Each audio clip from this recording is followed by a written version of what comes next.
그런데 오늘은 FTA 원산지 증명서 발급 절차에 대해서 알아볼 겁니다. 말이 굉장히 어렵죠. 왜 우리 미생 보면 원산지 증명서 때문에 업무에 차질이 생겼다는 둥, 에어로 보내야 한다는 둥, 창고료가 어마어마하게 나왔다는 둥, 여러 가지 이제 회사가 위태로운 위기를 겪는 상황을 보여주고 있어요. 바로 미생에서 핫한 그 서류, FTA 원산지 증명서 발급 흐름에 대해서 얘기를 좀 해보려고 합니다. 우선 용어의 정리부터 돼야 될 텐데요. FTA는 지식재산권에 관한 내용, 투자에 관한 내용, 상품에 관한 내용, 여러 가지 내용이 있는데 그중 상품에 관한 내용에서 관세 인하 또는 철폐에 대해서 이야기를 하는 게 우리가 생각하는 FTA다 라는 이런 어려운 표현을 이제 쓰지 않겠습니다. 우리 이제 쉽게 갑시다. FTA는 관세를 깎아주는 두 나라 간의 약속을 의미합니다.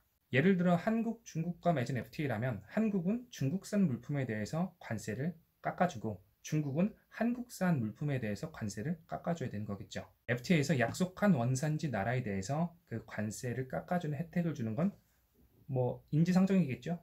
자, 그렇다면 한국산 물품이 맞는지 중국산 물품이 맞는지 어떻게 확인할 수 있을까요? 중국이니까 그냥 미스터 왕, 내가 수출했으니까 이 물품 한국산이야, 중국 관세청에 얘기 잘해서 관세 좀 깎아달라 그래, 그럼 돼요? 안 되죠.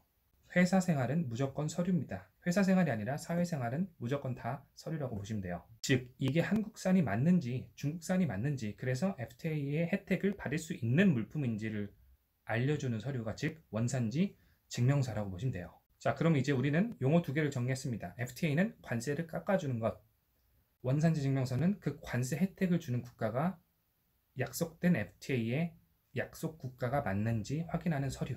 자, 그럼 이제 본론인 원산지 증명서 발급 흐름에 대해서 알아보도록 하겠습니다. 참고로 원산지 증명서를 발급한다는 얘기는 항상 수출자 기준이라고 보시면 돼요. 즉 한국산 수출 물품이 한중 FTA를 통해서 중국에 수입될 때 중국 세관 또는 관세청, 사실 해관이라고 합니다. 거기에서 관세를 깎아주는 그런 절차를 의미한다고 보시면 되겠습니다. 우선 크게 네 가지 스텝으로 구성했고요. 바쁘신 분들, 사실 유튜브 보시는 분들 중에 바쁘신 분 없어요. 아무튼 결론만 보시고 싶으신 분들은 댓글에 책갈피 달아놨으니까 그거 보시면 되겠고요. 자, 첫 번째 스텝, FTA 활용 검토입니다. 1번, 수출국을 확인한다. 자, 뭔 말인고 하니 관세를 깎아주려고 해도 FTA의 약속이 두 나라 간 되어 있지 않으면 관세를 깎아줄래야 깎아줄 수가 없겠죠. 즉 우리가 수출하려는 국가가 FTA 약속이 맺어져 있는 국가인지 우선 확인이 돼야 됩니다. 예를 들어서 우리가 일본에 수출한다. 근데 우리는 일본이랑 한일 FTA가 되어 있지 않아요. 그렇기 때문에 일본에 수출하더라도 FTA 원산지 증명서를 원칙적으로 발급할 수가 없습니다. 불가능해요. 그럼 어떻게 FTA 약속이 되어 있는지 알 수 있느냐? 우리 네이버에다가 FTA 발효국 현황이라고 치면 알 수 있어요. 자, 스텝 1의 두 번째, HTS 코드를 확인합니다. 무역이 가장 어려운 게 뭐예요? 우리가 신용장, BL 이런 용어를 몰라서? 아니죠. 용어를 모르는 게 아니라 언어가 안 통해요. 예를 들어 물품명이 러시아로 써 있어. 어떻게 읽을 거야? 지드라스트 VJ 이런 거밖에 모르는데. 그쵸? 무역에서 중요한 건 커뮤니케이션이란 말이죠. 그렇기 때문에 무역하는 사람들은 세상 어디를 가도 만국 공용어가 필요한데 그게 영어도 조금 약해요. 러시아 사람 영어 하는 거 봤어요? 그럼 만국 공용어는 뭐로 하는 게 좋을까요? 바로 여러분들이 아시는 아라비아 숫자죠. 즉 그 물품에 대해서 숫자로 표현해버리면 의미가 다 통하는 거야. 저 같은 촌놈은 그냥 컴퓨터는 다 같이 컴퓨터를 하는데 어떤 사람은 데스크탑, 노트북 이렇게 다 나누잖아요. 그럼 국가별로 그런 게 다 다를 텐데 결국에는 숫자로 표현한다면 그런 동일한 물품에 대해서 다르게 표현하는 게 사라져버리겠죠. 그래서 관세사들은 컴퓨터를 컴퓨터라고 부르지 않고 8471 이렇게 숫자로 불러버립니다. 그러면 이 8471라는 숫자는 한국에서든 미국에서든 이란에서든 이라크에서든 사우디아라비아, 파푸아뉴기니 이런 모든 국가에서 다 우리 개념상의 컴퓨터로 다 통하는 거예요. 즉 이 무역의 만국 공용어인 숫자가 바로 HS 코드라는 겁니다. 이 HS 코드가 FTA에서 왜 중요하냐? 이 코드별로 관세를 얼마 깎아줄지 다 나와 있어요. 이미 정해져 있습니다. 그리고 이제 뒤에 나올 원산지 결정 기준 이런 것도 다 정해져 있습니다. 이 HS 코드별로, 협정별로 다 부여가 돼 있어요. 그럼 이 HS 코드는 어떻게 할 수 있느냐? 무역 실무하시는 분들은 당연히 아실 거고요. 왜? 우리 수출 면장 35번에 3번 써 있잖아요. 그거 보시면 그 10자리 숫자가 HS 코드고 FTA 업무를 할 때는 6자리까지만 알면 돼요.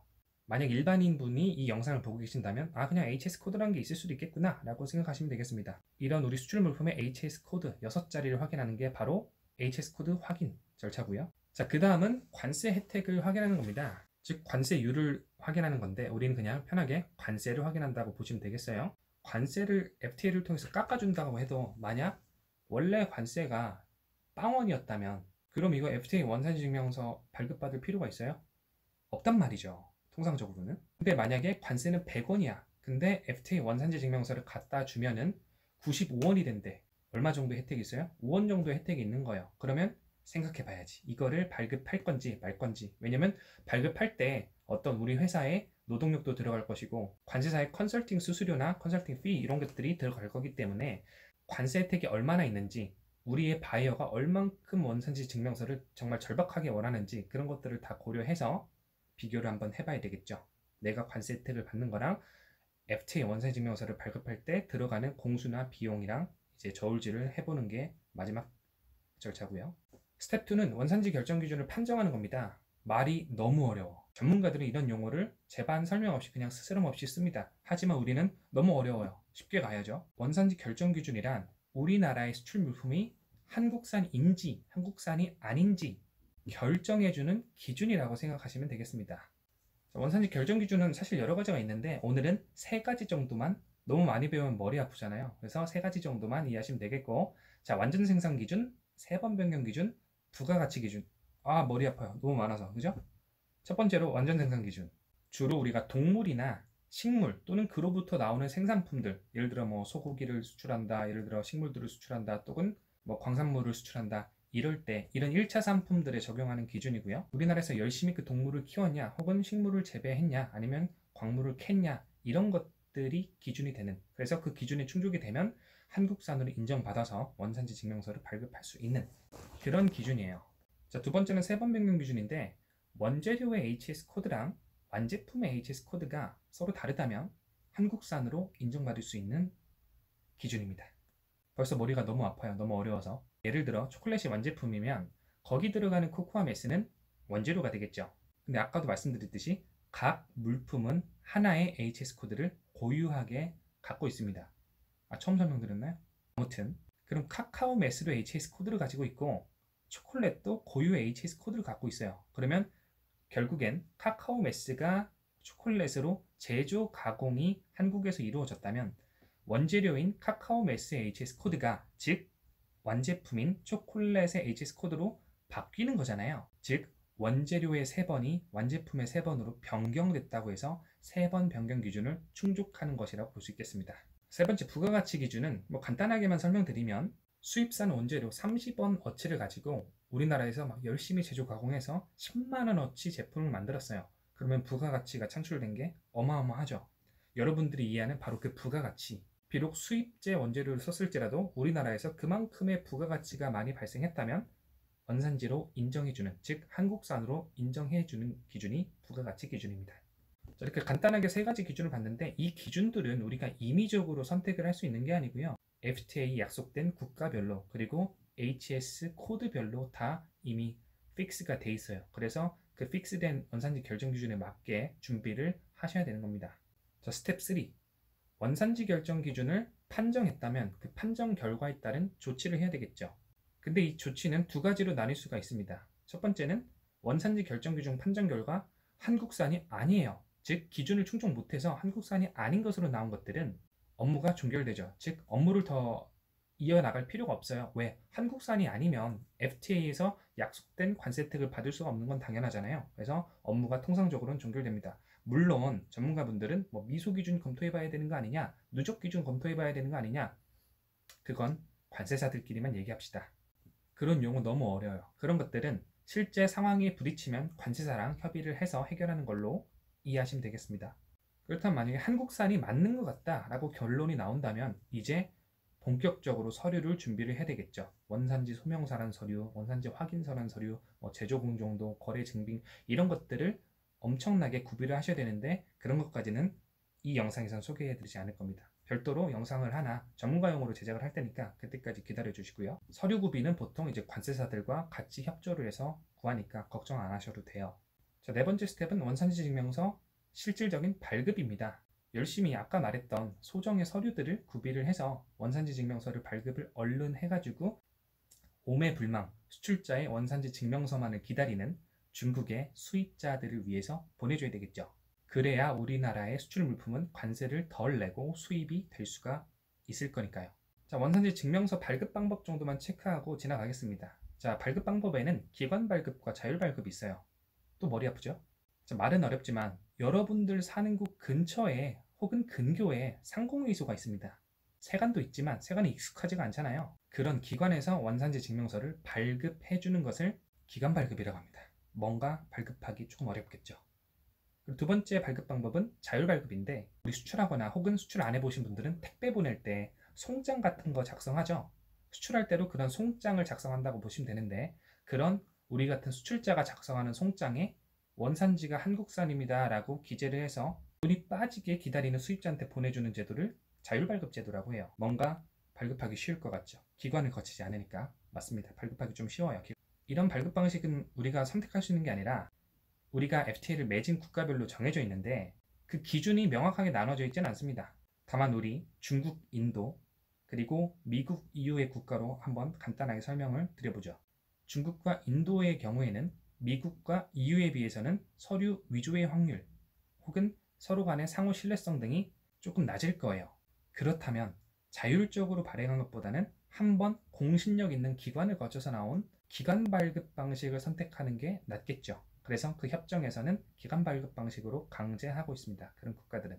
그리고 반대로 미국, EU 같은 국가들은 서류 위조의 확률이나 서로 간의 어떤 상호 신뢰성 등이 중국과 인도의 국가에 비해서는 조금 더 높을 수 있겠죠. 그래서 그런 국가들은 자율 발급의 절차를 활용합니다. 정확한 구분 기준은 아니지만 대충 이 정도 개념으로 이해를 하시면, 혹시 원산지 관리사를 공부하시는 분들이나 실무에서 FTA 컨설팅을 하시는 분들은 이런 개념으로 이해를 하시면 거의 다 풀리시긴 하실 거예요.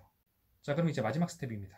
마지막 스텝이 왜 있느냐? 수입자가 이미 한국에 있는 수출자한테 원산지 증명서 발급받아서 관세 혜택 받고, 수출자는 생색내고 누이 좋고 매부 좋고 도랑치고 과제 잡고 일석이조 1박 2일 무한도전. 여기서 기분이 별로 좋지 않은 당사자가 하나 있어요. 누구냐? 중국 해관입니다. 뭐 그냥 쉽게 말하면 중국 세관인데, 이런 기관들은 기본적으로 징세기관이에요. 즉 세금을 걷는 주체라는 거죠. 이런 징세기관들은 세금을 확보를 하지 못하면, 즉 세수 확보가 안 되면 재정 확충이 힘들어요. 그렇기 때문에 이 세수 확보가 FTA 혜택에 의해서 안 됐기 때문에 가장 언해피한 당사자가 되겠죠. 쉽게 말하면 우리는 합법적으로 약속에 대한 혜택을 얻은 거지만 중국 해관은 기분이 별로 좋지가 않아요. 돈 떼인 기분이 들 거잖아요. 그래서 5년 중에 한 번쯤은 꼬장을 부리기도 합니다. 니네들 한국에서 갖다 준 원산지 증명서가 좀 이상한 것 같아. 조금 더 구체적으로 봐야겠어. 니네들 FTA 협정대로, 우리의 염원대로, 우리의 약속대로 발급한 거 맞아? 라고 까탈을 부릴 수도 있어요. 그게 바로 사후 검증이라는 겁니다. 그때를 대비해서 스텝 3에서 했었던 여러 서류들 있죠. 나중에 별도로 영상을 찍을 그런 서류들을 잘 갖고 보관하고 있어야 됩니다. 그것이 바로 사후 검증에 대한 대비. 여기까지가 원산지 증명서 발급 절차 안에 포함된다고 볼 수가 있겠습니다. 여기까지가 일반적인 원산지 증명서 발급 흐름에 대해서 설명을 드렸고요. 자, 간단하게 정리합니다. FTA는 관세를 깎아주는 두 나라 간의 약속이다. 원산지 증명서는 수입국이 수출국에 FTA 혜택을 주는 것이 맞는지 확인하는 공인된 서류이다. 원산지 증명서는 스텝 1. FTA 활용 검토를 해야 된다. 첫 번째로 수출국이 협정 상대국인지 확인해야 되고, 두 번째로 HS 코드가 뭔지 확인해야 되고, 세 번째는 관세 실익이 있는지 실질적으로 저울질을 해가면서 비교 검토했어야 된다. 스텝 2는 원산지 결정 기준을 판정하는 거다. 판정 방식에는 세 가지가 있었다. 완전 생산 기준, 세번 변경 기준, 부가가치 기준. 원산지 결정 기준을 충족한다는 뜻은 내가 수출하는 물품이 한국산으로 인정받아서 원산지 증명서를 발급할 수 있다는 의미고, 그 발급할 수 있다는 것은 즉 우리가 관세 혜택을 받을 수 있다는 거다. 스텝 3. 판정 결과에 따른 조치. 판정 결과가 한국산이 아니다. 즉 원산지 결정 기준을 충족하지 못했다. 그러면 통상적으로 업무는 종료된다. 다만 한국산이 맞는 것 같다. 그렇다면 제반 서류들을 관세사와 함께 구비한다. 스텝 4. 원산지 증명서를 발급한다. 원산지 증명서 발급 방법은 기본적으로 기관 발급과 자율 발급으로 나눠져 있다.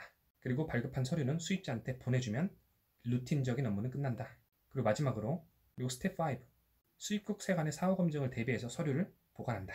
자, FTA 원산지 증명서에 대한 기초 지식을 거의 다 넣어드렸어요. 이제 여러분들은 어디 가서 설령 무역에 종사하시는 분들이 아니더라도 이런 지식들은 활용해서 조금 유식하게 보일 수도 있겠죠?